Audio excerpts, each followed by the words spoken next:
Welcome to solar innovation. आज एक नई इन्फॉर्मेटिव वीडियो के साथ उम्मीद करता हूँ कि ये वीडियो आप लोगों के लिए इन्फॉर्मेटिव और यूज़फुल होगी। आज का मेरा टॉपिक है सर्ज प्रोटेक्टिव डिवाइस। ये सर्ज प्रोटेक्टिव डिवाइस क्या है, कहाँ इस्तेमाल करते हैं, इसके कनेक्शन कैसे करते हैं और सोलर सिस्टम में इसका क्या इस्तेमाल है और ये कितना यूज़फुल है। जैसे कि हम जानते हैं कि सोलर सिस्टम में इन्वर्टर हमारा सबसे एक्सपेंसिव कंपोनेंट है। तो इसकी सेफ्टी के लिए हम क्या कुछ अरेंजमेंट करते हैं, तो उसमें सर्ज प्रोटेक्टिव डिवाइस क्या इसका रोल है। सबसे पहले तो हम अपने इस इन्वर्टर को अंडर और ओवर वोल्टेज से बचाने के लिए ब्रेकर्स का इस्तेमाल करते हैं। अंडर या ओवर वोल्टेज रिले का इस्तेमाल करते हैं ताकि हमारा इन्वर्टर अंडर या ओवर वोल्टेज होने की सूरत में सेफ रहे। और एक जो मेन चीज़ अब आज हम डिस्कस करेंगे वो है सर्ज प्रोटेक्टिव डिवाइस। ये सर्ज प्रोटेक्टिव डिवाइस क्या है। सर्ज प्रोटेक्टिव डिवाइस बताने से पहले मैं सर्ज को डिफाइन करूँगा कि आखिर ये सर्ज है क्या।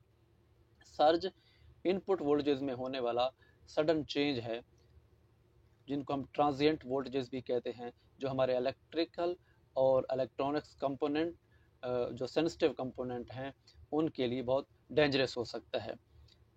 इनकी वजह क्या हो सकती है, ये सर्ज पैदा क्यों होता है। सर्ज एक तो आपका लाइटनिंग की वजह से भी हो सकता है, लाइटनिंग जिसको हम गरज चमक कहते हैं। सर्ज की एक मेन वजह हैवी लोड का ऑन ऑफ होना है। इस चीज़ का अंदाज़ा उन लोगों को ज़्यादा होगा जो इंडस्ट्रियल जोन के करीब रहते हैं, जहाँ हैवी मोटर्स ऑन ऑफ होने की सूरत में उसका असर जो साथ के घरेलू अशिया हैं, या आप अगर कोई चीज़ आपके घर में चल रही है और साथ की heavy load heavy motor on off की गई हो, तो जो आपके इनपुट वोल्टेज हैं उनमें एक सडन चेंज आता है, तो उसको फील भी किया जा सकता है। तो ये सर्ज है, मतलब इनपुट वोल्टेज में सडन चेंज का आना, जो कि हमारे इलेक्ट्रिकल और इलेक्ट्रॉनिक्स कंपोनेंट के लिए डेंजरस है, इसको हम सर्ज कहते हैं। अब इस सर्ज की प्रोटेक्शन के लिए जो डिवाइस इस्तेमाल की जाती है उसको सर्ज प्रोटेक्टिव डिवाइस का नाम दिया गया है। बेसिकली ये दो किस्म की हैं, AC SPD और DC SPD। AC जैसे कि नाम से ज़ाहिर है कि हम AC सर्किट में इसका इस्तेमाल करते हैं, और सोलर सिस्टम में DC SPDs का इस्तेमाल किया जाता है। ऐसी SPDs जो हैं वो सिंगल फेज़ के लिए भी अवेलेबल हैं और 3 फेज़ के लिए भी अवेलेबल हैं। वीडियो के आगे में मैं कुछ चल के बता दूंगा कि इनके कनेक्शन कैसे करते हैं और AC और DC को किस तरह हम सिस्टम के साथ कनेक्ट अप करते हैं। ये ज़रूरी नहीं है कि इसको सिर्फ सोलर सिस्टम के साथ इस्तेमाल किया जाए। घर में जो भी हम चीज़ें इस्तेमाल कर रहे हैं, चाहे टीवी या कोई भी और चीज़ जो इलेक्ट्रॉनिक कंपोनेंट हैं, उनके साथ SPDs का लगाना ज़रूरी है। क्योंकि ज़रूरी नहीं है कि आप किसी इंडस्ट्रियल एरिया के करीब ही रहते हों, क्योंकि गरज चमक की वजह से भी, सर जाने की वजह से बहुत से कंपोनेंट आपके बर्स्ट हो सकते हैं। इसकी एग्जांपल ये भी है, अगर सर्ज की वजह से या क्लाउड्स की वजह से अक्सर आपने देखा होगा कि घर के लैंप्स वगैरह जो हैं वो ब्रास्ट हो जाते हैं। तो ये सर्ज बेसिकली जब क्लाउड टू क्लाउड या क्लाउड टू अर्थ जब इनका कनेक्शन बनता है या हमारी ये सर्ज आती है, तो ये पेनिट्रेट करती है हमारी जो ट्रांसमिशन लाइन्स हैं उनमें, और उसके अंदर 1000 से लेके 1 लाख तक कंपेयर का करंट प्रोड्यूस होता है। लेकिन ये जो करंट होता है ये माइक्रो सेकेंड्स के लिए होता है। 100 माइक्रो सेकेंड्स तक के इंटरवल में ये करंट पैदा होता है। लेकिन इतना हैवी करंट अगर हमारे किसी कंपोनेंट में से ट्रैवल करेगा तो वो ब्रस्ट हो सकता है। तो इस करंट को मिनिमाइज करने के लिए, इस जो पोटेंशियल इम्पैक्ट है लाइटनिंग का, इसको मिनिमाइज करने के लिए हम सर्ज प्रोटेक्टिव डिवाइस का इस्तेमाल करते हैं। ये डीसी सिस्टम के लिए 500 वोल्ट 1000 वोल्ट तक के लिए भी अवेलेबल है।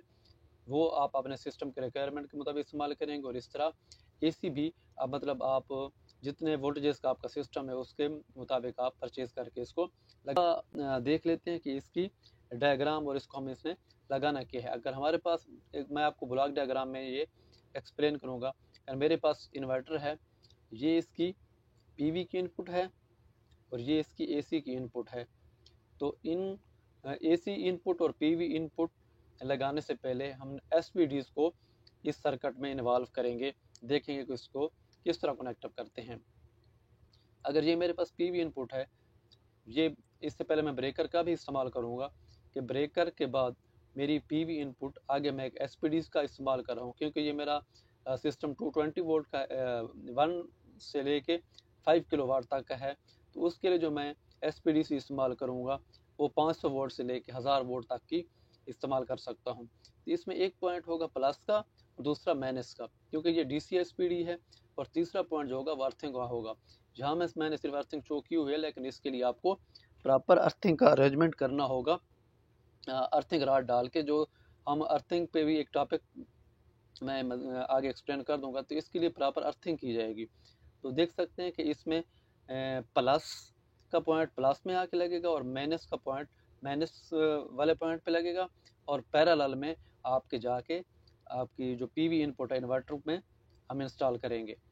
तो जो इसका ई का एंड है, जो अर्थिंग एंड है, वो जो आपकी अर्थिंग रिगिंग की हुई होगी तो उसके साथ कनेक्ट अप कर देंगे। तो होगा क्या, पीवी इनपुट में अगर कोई जर्क आएगा, कोई सर्ज आएगा, तो इसके अंदर एक कार्टेज होता है जो दिए गए वोल्टेज हैं जिन जिन पे ये डिज़ाइन किए गया, अगर उससे ज़्यादा हैवी करंट अगर इसमें से पास होगा तो उस पर वो कार्टेज ब्रस्ट हो जाएगा।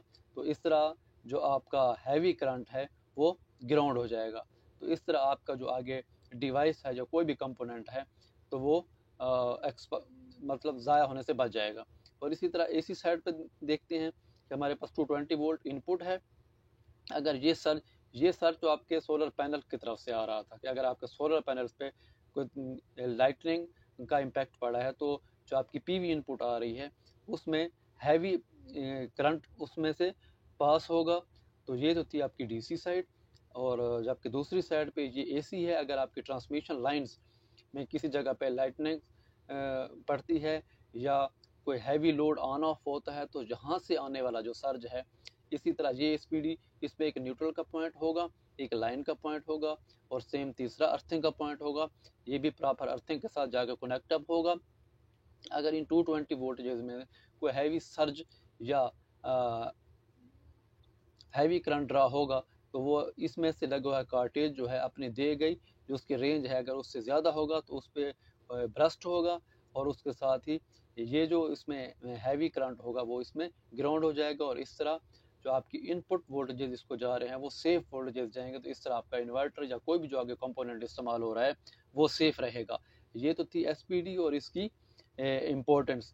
तो इस तरह आप ये कम खर्च में, हालांकि ये इतनी ज़्यादा एक्सपेंसिव नहीं है, तो इनको इस्तेमाल करते हुए आप अपने कंपोनेंट्स को सेव रख सकते हैं सर्ज प्रोटेक्टिव डिवाइस को इस्तेमाल करते हुए।